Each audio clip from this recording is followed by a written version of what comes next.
నమస్తే అండి, నేను డాక్టర్ యుగంధర్, పల్మనాలజిస్ట్ని, విధాత హాస్పిటల్, విజయవాడ. నేను ముఖ్యంగా ఊపిరితిత్తుల వ్యాధులు చూస్తాను. ఈ రోజు మనం చెప్పుకునే టాపిక్ సిఓపిడి.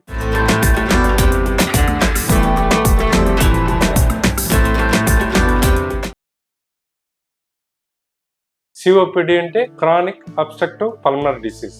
సాధారణంగా సిఓపిడి అనే ప్రాబ్లం సిగరెట్లు తాగే వాళ్ళకి ఎక్కువగా వస్తుంది. పొగ, చుట్ట కానీ సిగరెట్లు కానీ ఇవి తాగే వాళ్ళకి ఎక్కువ వస్తుంది.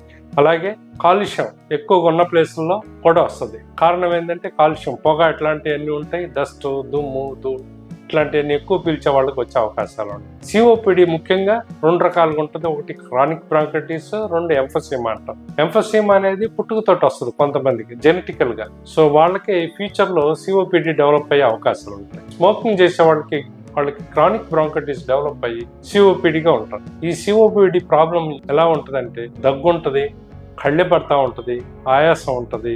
అప్పుడప్పుడు సెకండరీ ఇన్ఫెక్షన్స్ ఉన్నప్పుడు జ్వరం కూడా రావచ్చు. బట్ ముఖ్యంగా వీళ్ళు దగ్గు, ఆయాసంతో ఎక్కువ ఇబ్బంది పడతా ఉంటారు. వీళ్ళకి సింపుల్ టెస్టులు చేస్తే తెలిసిపోతుంది. దానికి ఏంటంటే ఎక్స్రే ఒకటి, ఏదైనా ఇన్ఫెక్షన్స్ ఉంటే సిబిపి, అలాగే స్పైరోమెట్రీ అని ఒక టెస్ట్ చేస్తాం. స్పైరోమెట్రీ అంటే లంగ్ ఫంక్షన్ టెస్ట్. ఆ టెస్ట్ చేస్తే సిఓపిడి నిర్ధారించవచ్చు.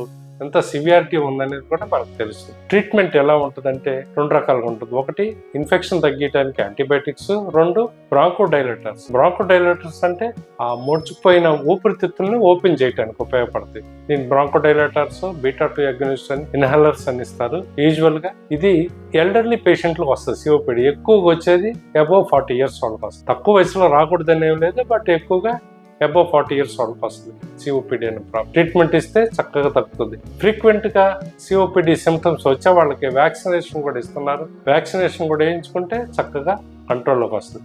ముదిరిపోయిన సిఓపిడికి ఎక్కువగా నెబులైజర్స్ అని, ఆక్సిజన్ అని అట్లాంటివి ఇస్తూ ఉంటాం. ఇంటి దగ్గర ఉండి వాడుకోవచ్చు.